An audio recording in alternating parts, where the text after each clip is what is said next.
কিন্তু আমি আবার যদি বেঈমান হয়ে যাই, আমার শরীরে যদি রসুলের সুন্নত না থাকে, আমার খাওয়াতে উঠাতে বসাতে চলাতে ফিরাতে পেশাবে পায়খানায় পান করা চা করা বিস্কুট খাওয়া এর ভিতরে যদি সুন্নতে রসুলের বহির্ভূত হয়ে যায়, তা আল্লাহর নবী একবার নয়, এটা হাদিসটা মুসলিম শরীফে 2 থেকে 3 বার এসেছে। সোহকান সোহকান লিমান গাইয়ারা মিন দীনি, সোহকান সোহকান লিমান বাদদালা মিন দীনি। মার্কাজের মাটিতে বসে বায়ান করছি, আল্লাহ জান্নাত নসিব করুক। এই হাদিসটা পড়েছি মৌলানা একরামুলের কাছ থেকে, হাফেজ ইউসুফের আব্বার কাছ থেকে। সহকান সহকান লেমান বাদদালা মিন দীনি, তুমি আমার দিনের পরিবর্তন করেছো, তুমি আমার দিনকে চেঞ্জ করেছো। আমি নবী মোহাম্মদকে ড্রেসিং টেবিলে লাও আর তোমার চেহারাটা লাও, দেখো মিলছে কি মিলছে না। মিলছে না, ভাগ, তুই তোকে পানি দিব না। রসুল জীবনে কোনো দিন চিল্লিয়ে কথা বলেননি, ওই দিন বলবে তুই ভাগ, তুই আমার সামনে থেকে যা। তা আপনি যদি কাঁচুমুচু করে মনে করেন যে একটুকু যদি পায়, কাঁচুমুচু করার উপায় নাই, জাহান্নামের ফেরেশতা খাপ্পা দিয়ে ধরবে বুকে, ভাগ। পৃথিবীতে দাদাগিরি করেছিলি, চোপা ভেঙে দিব, চল এখান থেকে। রসুল বলে দিয়েছে তুই পানি পাবি না, আর তোকে কাউন্টার আগাতে দেওয়া হবে না। আর রসুল পানি খাওয়াবে, জান্নাতের ফেরেশতা স্যালুট দেবে, আহলান সাহলান, চলেন আপনাকে আপনার জায়গায় পৌঁছিয়ে দিই। তো ভাইরা আমার, কিয়ামতের মাঠের আনন্দ হলো হজে কাউসারের পানি। প্রথমটা বললাম নূর, দ্বিতীয় বললাম হজে কাউসারের পানি। এখন একবার আপনাদের কাছে একটা কথা জানতে চাইছি, একবার মুখটা খুলেন, একটু উঁচু আওয়াজে বলেন, একটু বলেন, সবাই বলেন, একটু শব্দ খরচা করেন। ইহুদিদেরকে কে কে ভালোবাসেন? বলেন, ইহুদিদেরকে কে কে ভালোবাসেন? আজকে ইসরায়েল ফিলিস্তিনকে শেষ করে দিল। জি, ইহুদিদেরকে কে কে ভালোবাসেন? সেই ইসরায়েলকে কে কে ভালোবাসেন? একজনও হাত তুলতে পারলেন না। কেন? তারা রসুলের জানি দুশ্মন, তারা রসুলের জানি দুশ্মন। একমাত্র ইহুদিরাই রসুলের লাশ চুরি করতে গিয়েছিল সুড়ঙ্গ পথে, পারেনি, আল্লাহ হিফাজত করেছে। আজকে এই পৃথিবীর বুকে হিন্দু, বজরং, বিজেপি, শিবসেনা যা দেখছেন, সব থেকে বড় ইসলামের দুশ্মন হলো ইহুদি। আর এই চারিদিকে নাড়া করে মাথার মাঝে চুল, এটা ইহুদিদের দেওয়া। তাহলে আপনি নবী মুহাম্মদের উম্মত হয়ে ইহুদিকে মাথায় রেখেছেন, কিয়ামতের মাঠে পানি পাবেন কিনা এটা আপনি নিজের খাতায় অঙ্ক করে নেন। এটা আমার করা নয়, এটা আমার করা নয়। রসুলকে ভালোবাসতে হবে, তবেই কিয়ামতের মাঠে পানি পাবেন। গত 2 দিন আগে আমি বলছিলাম যে হিন্দু ভাইরা রামকে জায়গা দিতে পারলে না। এত পৃথিবীতে হিন্দু থাকতে রামকে তারা আর জায়গা দিতে পেরে না। শেষকালে মুসলমানদের মসজিদেই সে ঢুকলো। হ্যাঁ, রাম আগে ঢুকে যাবে, তোরা ঢুকে পর দে, নামাজ ধর, দিলে কাজ হয়ে যাবে। তার জানটা শান্তি হলো মসজিদে এসে। মসজিদ হলো শান্তির জায়গা। এখান থেকে প্রমাণ হচ্ছে যে তাদের দেবতা তাদের মন্দিরে শান্তি পেল না, শেষকালে কোথায় জায়গা নিল? মসজিদে। কিন্তু মুসলমানদের ভিতর থেকে শান্তি বেরিয়ে চলে গেছে। ইসলামকে প্রাসাদ বলা হয়েছে, লম্বা হয়ে যাবে কথা, আমি শর্ট করে বলতে চাইছি। এবার বলেন, যাদের মাথার চুল এরকম আছে তারা রসুলকে মানেন না ইহুদি মানেন? একটা ছেলের নাম খুরাইম, ছেলেটা মদিনার।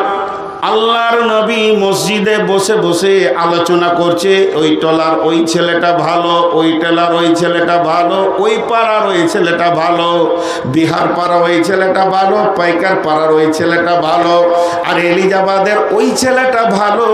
এই ভালো যতগুলো লিস্টে বলেছেন, তার মধ্যে খোরাইমের নামটা নিয়েছে। নিমার রাজুল খোরাইমান। এই মদিনার বুকে যত যুবক আছে, এই যুবকের ভিতরে একটা যুবক আছে যার নাম হলো খোরাইম। এর মতো ভালো যুবক আর নাই। তবে ওর 2টি জিনিস খুব খারাপ, ওর 2টি জিনিস খুব খারাপ। টাকনুর নিচে কাপড় পরে আর লম্বা লম্বা মাস্তানি চুল রেখে ঘুরে বেড়ায়। ভাই পেছন থেকে চিল্লাই যে বসতে বলছি, কিন্তু আপনারা বসছেন না। কি করবেন বলেন? তোরা বসবি, তোরা ছোট ছোট ছেলে, বসে যান ভাই, হাতে ধরে বলছি, বসেন বসেন, দেখেন বসেন, আল্লাহর রাস্তায় বসেন। এবার ওই ছেলেটাকে কেউ বলছে খোরাইম রে, বলছে কি? মসজিদের নববীতে রসুল তোর নাম নিয়েছিল, ওর কোল যেটা বড় হয়েছে। হ্যাঁ আমার নাম? বলে হ্যাঁ ঠিক করে শুনেছিস তো, আমার নাম বলছে রসুল। রসুলের মুখে আমার নাম রে? বলে হ্যাঁ শুধু নাম লয়, বলছে তুই নাকি মদিনার মধ্যে ভালো ছেলে, তোর মুখটা বুকটা উঁচু হলো। বলছে তোর দুটো খারাপ আছে ওটা বলেছে, তোর মুখটা নেমে গেল।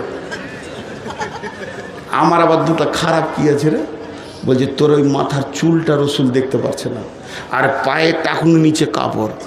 সিধা মন খারাপ করে বাড়ি গেল, সেলুনে গেল না, টেলার্সের কাছে গেল না, তোর চুলের গুষ্টি বেচে খাই।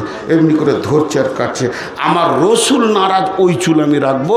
তোর কাপড় পায়জামাকে ফেড়ে ছিঁড়ে কেটে চাকু দিয়ে ছুঁড়ে ফেলে দিলে আমার রসুল নারাজ, ওই চুল আমি রাখবো, ওই পায়জামা আমি রাখবো। এখন বলবো টাকনুর নিচে কাপড়টা রসুল ভালোবাসেননি, কজনা কালকে কাটবেন। আর ওই চুলটা ইহুদিদের চুলটা, এর জন্য হাজে কাউসারে পানি আটকে যাবে। নূর মোহাম্মদ বলছি না, এটা হলো প্রসেসিং। কজন চুল কাটবেন রসুলকে ভালোবাসি তো? জি দুইখানা বললাম। নাম্বার 3, কিয়ামতের মাঠে আল্লাহকে দেখা যাবে। সেদিন আল্লাহ আপনার সাক্ষাতে আসবে। আল্লাহ নিজে আসবে। শাহিন শাহ তার দরবারে আমার পড়ে থাকা দরকার, সে আবার নিজে আসবে, দিয়ে বলবে কই রে, এসেছি রে। সহজ করে একটা উদাহরণ দিই। আমার 25খানা কেস আছে, ফাঁসি ছাড়া উপায় নাই, কিন্তু যা হয়েছে হয়েছে, সাক্ষী সবুত হয়ে গেছে। আমার আজকে হলো 28 তারিখ, সামনে মাসের 3 তারিখে কোর্টে শুনানি আছে। হয় যাবজ্জীবন জেল, আর না হয় ফাঁসি, না হয় বেকসুর খালাস। যেখানে আমার কেসের বিচার লড়েছে, যে জজের হাতে আমার কেসটা আছে, যে ফাইসলা দিবে মুখ দিয়ে নূর মোহাম্মদকে খালাস দিয়ে দেওয়া হলো, আর যে বলবো কে ফাঁসি দে, যার মুখে এতটা দাম্ভিক দাপট, সে আবার আমার ঘর আজকে বেড়াতে এসছে, মুরগা খেতে এসছে। বলেন আমার সুযোগটা কত ভালো। তো বিচার এখন শুরু হলো না, আর আল্লাহ এসে বলছে কই রে আছিস তোরা? আমি তোদের। কাদেরকে বলছে? আমি তোদের। এখানে এটা আমার গাড়িটা অ্যাক্সিডেন্ট করে বেরিয়ে চলে এসছে, ড্রাইভার কোন দিকে পালিয়ে গেছে, গাড়ি ভেঙে দিয়েছে। তো যার ঘরে লোক মরেছে তাকে যে আমি বলছি আমি অপরাধী, এলে পিঠ পেতে দিলাম, কি করবি কর। তো আল্লাহ নিজে এসে হাজির হয়ে বলছে এসেছি। সেটাকে আল্লাহ তাবারাক ওয়া তাআলা বলেন হাদিসে কুদসির ভিতরে, যারা রমজান মাসে রোজা রাখে তারা আমার জন্যই রাখে, এবং তার প্রাইজ হলাম আমি নিজে। আমার জান্নাত নয়, নহর নয়, আর জান্নাতের বাগান নয়, অট্টালিকা নয়, জান্নাতের মজাদার খাবারও নয়। ওই রোজার বিনিময়ে যেটা রোজাদাররা পাবে, সেটা আমি আল্লাহ নিজে তার বদলা হয়ে যাব। যে রোজা রাখবে আমি তার, আমি তার, আমি তার। অতএব হাসরের ময়দানে এসে বলবে কই রে রোজাদারের দল, আমি তোদের প্রাইজ চলে এসেছে, আয় তোদের প্রাইজকে তোরা গ্রহণ করে নে। বলেন কত বড় নিয়ামত, বলেন। এখন বিচার বাকি আছে। নিয়ামতটা কত বড়। রোজাদারের দুইটি খুশি, একটি খুশি ইফতারে, অপরটি হয় আল্লাহর দিদার রোজ হাসরের প্রান্তরে। ভাইরা আমার, আর মাত্র 43 থেকে 44 দিন পর রোজা। সকলের কাছে আমি একবার হাত দুটিকে দিয়ে আবেদন করছি, এই হাতগুলোকে একবার আল্লাহর দিকে তুলে বলেন ইনশাআল্লাহ রোজা রাখবো। যে যে রোজা রাখবেন হাত তুলেন। স্বয়ং আল্লাহ আপনাকে হাসরের ময়দানে মুলাকাত করে বলবে কই রে আব্দুস সালাম আবুল কালাম জামিরুল ফকিরুল, ও হাসিনা সাওদা সাফিয়া আয়েশা তোরা রোজা রেখেছিলি, যে কারণে সেই প্রাইজটা এসে গেছে, তোরা প্রাইজটা গ্রহণ করে নে। অতএব কিয়ামতের মাঠে সব থেকে বড় আনন্দ হলো আল্লাহ আমার আর আপনার হয়ে যাবে।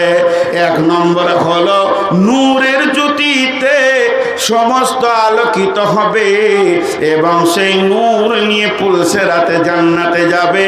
দুই নম্বরে বিশ্ব নবী হাজে কাউসারের পানি পান করাবেন, কোনো টেনশন নাই মুসলমান, আল্লাহর রসুল পান করাবেন।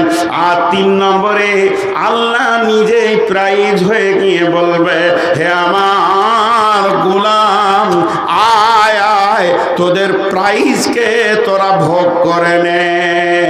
আর চার নম্বরে আল্লাহর রাসূল বলছেন, সাবআতুন ইদুল্লাহুমুল্লাহ ফি দিল্লিহি ইয়াউমুল্লা দিল্লা ইল্লা দিল্লাহু, এমন একটা দিন, সেদিন কোনো ছায়া থাকবে না, সেদিন কোনো অট্টালিকা থাকবে না, গাছ থাকবে না, এত গরমের ভিতরে মাথাটা একটুকু দিয়ে আরাম পাবো কিছুই থাকবে না।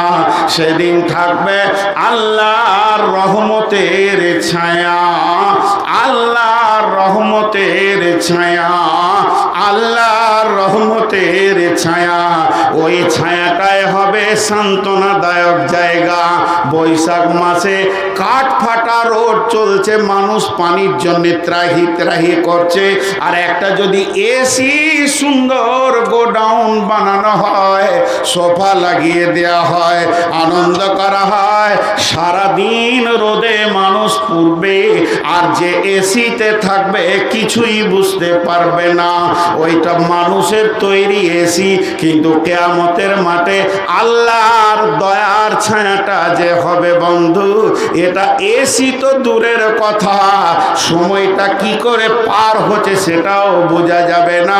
গোটা হাসরবাসী চিৎকার করে মরবে, কিন্তু তার ভিতরে যারা থাকবে তারা কোনো কষ্ট পাবে না। তবে ওর ভিতরে ঢুকতে গেলে 7খানা আমল আছে, যে কোনো একটা আমল আপনাকে করতে হবে, 7টাই করতে হবে এটা নয়। এই 7টা কাউন্টার আছে, 7টা দরজা আছে, যে কোনো দরজা দিয়ে ঢুকবেন আপনার জন্য সোফা লাগানো থাকবে, বুকিং হয়ে থাকবে, আপনি আনন্দ চিত্তে এসির ভিতরে গোটা হাসরটাকে পার করে নেবেন। কে বলেছে কিয়ামতে শুধু জুলুম আছে? এটা ভুল ধারণা। আল্লাহ যেমন জুলুম, আল্লাহ যে জুলুম তলায় আল্লাহ যেমন জাহান্নামের আযাব রেখেছেন, তেমনি জান্নাতীদেরও ব্যবস্থা আছে। আজকে যেমন সাধারণভাবে খানা আছে, পরজীদেরও ব্যবস্থা আছে, ওই রকম হাসরের মাঠে ইমানদারদেরও ব্যবস্থা রয়েছে।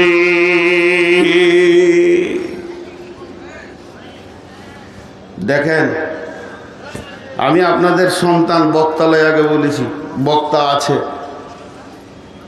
যদি মাদ্রাসা কিছু না পান আর বকে জয় হয়, লাভ কি হলো? বিধায় আমি আপনাদের সামনে টোটাল বক্তব্যটা কতটা আনলাম। কিয়ামতটা যত টেনশনের দিন তত আনন্দের দিন।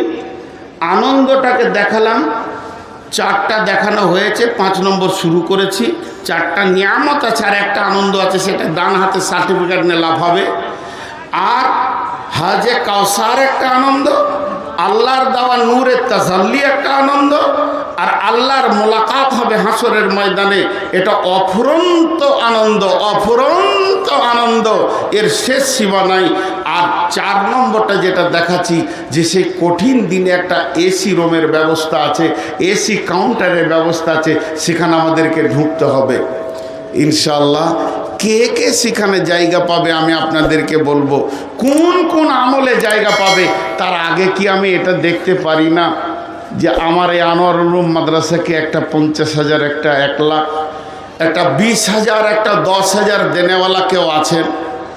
এটা কি একবার দেখতে পাই না? উঠবেন না কেউ, কেউ উঠবেন না।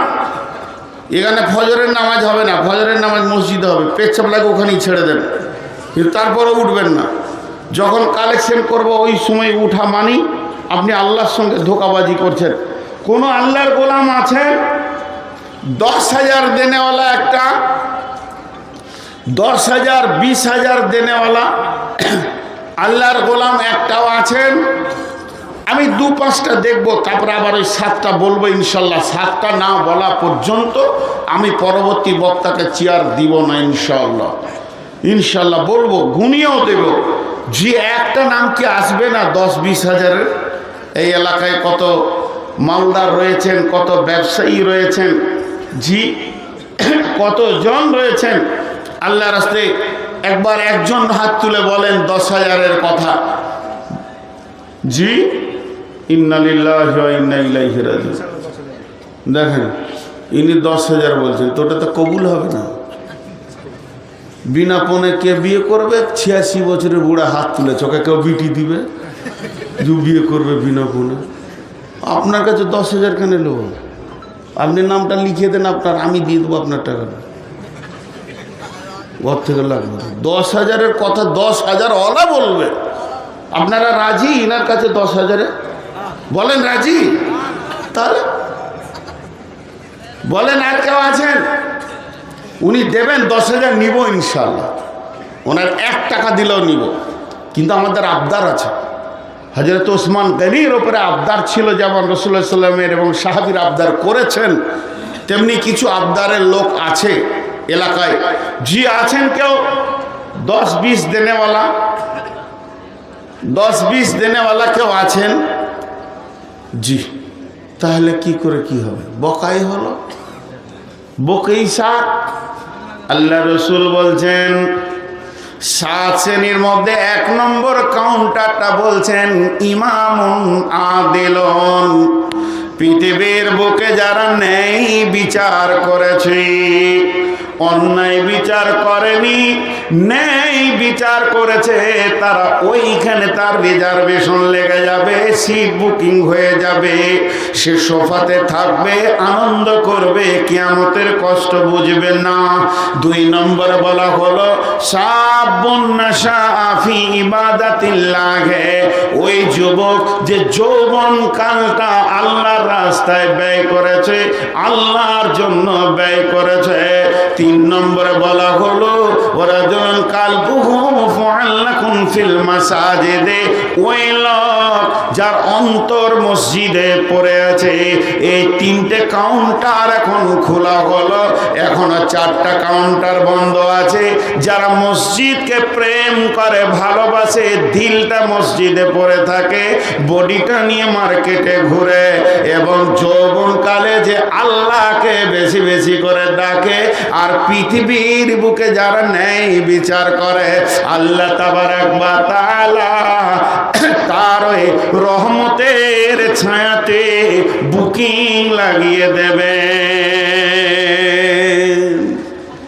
জি 10,000 ইনি বললেন কবুল ইনশাল্লাহ, কিন্তু আমাদের আবদার হচ্ছে উনি 10,000 দেবেন, ওনার মিসেসও 10,000 দেবেন, স্বামী স্ত্রী মিলে 20,000 টাকা দেন।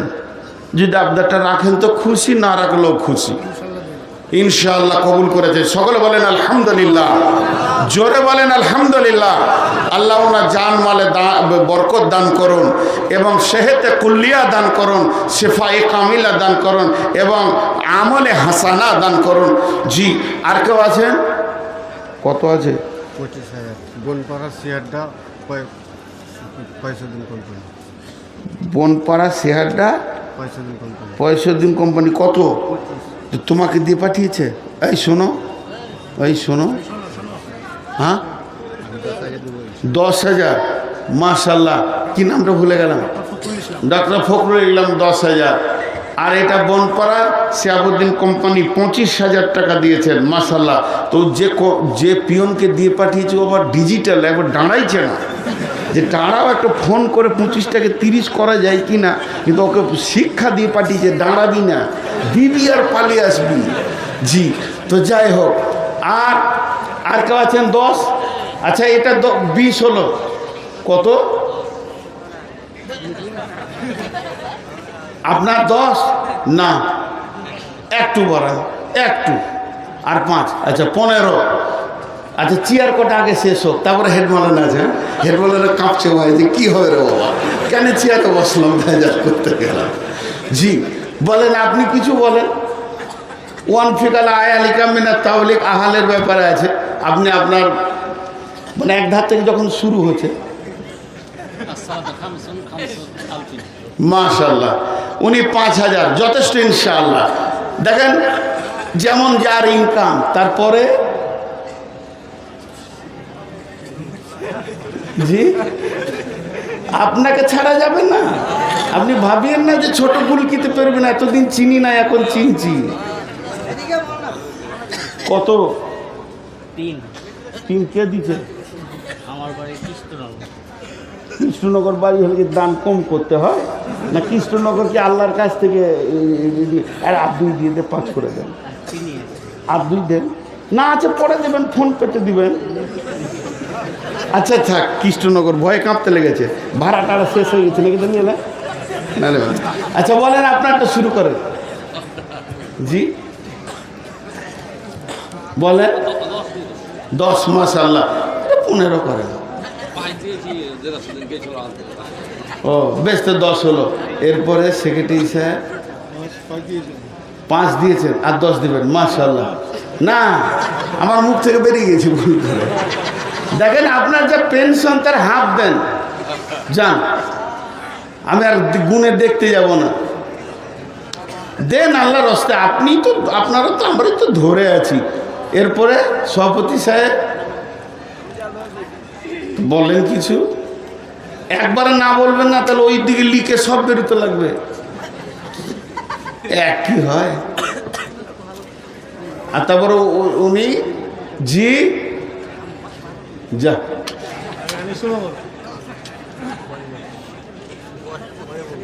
পরে বলবে, মানে এখন টাকা গুনছে, পরে বলবে ইনশাল্লাহ। তবে আমি না নিয়ে নামছি না, চেয়ার ছাড়ছি না।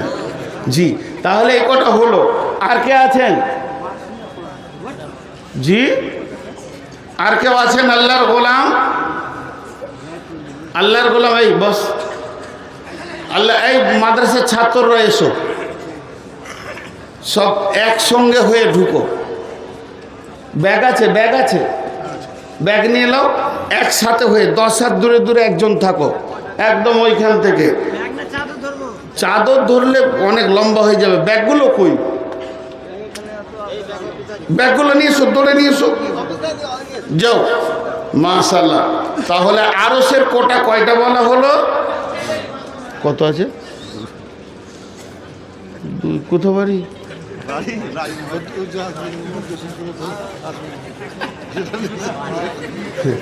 জি না, আপনি আবার নিজের রোগ পরকে বলিয়েন না, আসবে। জি তাহলে আরশের ছায়াতে, রহমতের ছায়াতে 7 ব্যক্তি স্থান পাবে। 1 নম্বরে ন্যায় বিচার কারণেওয়ালা, 2 নম্বরে যৌবনকালে যে আল্লাহর রাস্তায় কাটিয়েছে, 3 নম্বর হলো যার দিল মসজিদে পড়ে আছে, 4 নম্বরটা বলছি ওই 2 লোক, ওই 2 বন্ধু, তারা রহমতের ছায়াতে জায়গা পাবে, আল্লাহর আরশের ময়দানে থাকবে। তাদের রিজার্ভেশন লেগে যাবে যারা আল্লাহর জন্যে বন্ধুত্ব করে, ভালোবাসা করে, আল্লাহর জন্যে করে। আর ওই 2 বন্ধু আবার আল্লাহর জন্যে ছাড়াছাড়ি করে। লোকটা ভালো, আল্লাহকে ভালোবাসে, ওর সঙ্গে আমি বন্ধুত্ব করব, কিন্তু চলাফেরা করতে গিয়ে দেখছি হাদিসে চলে না, কোরআনেও চলে না, এত বেঈমান মানুষ, ওর সঙ্গে আমি ছাড়াছাড়ি করে দিলাম। ওর ছায়াতে যাব না, ওর সঙ্গে কথা বলবো না, ওর সঙ্গে উঠা বসা করবো না। কেন না? লোকটা বড় লুচ্চা, মাতাল, বেঈমান। এই 2 জনে আরশের ছায়াতে জায়গা পাবে। এই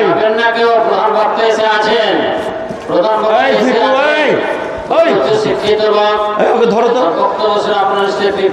ডাকছি তো, তুমি আর এত দূর চলে। এই শোনো, দেখছো ভয়ও করে না, এত বড় মানুষ আমি। যা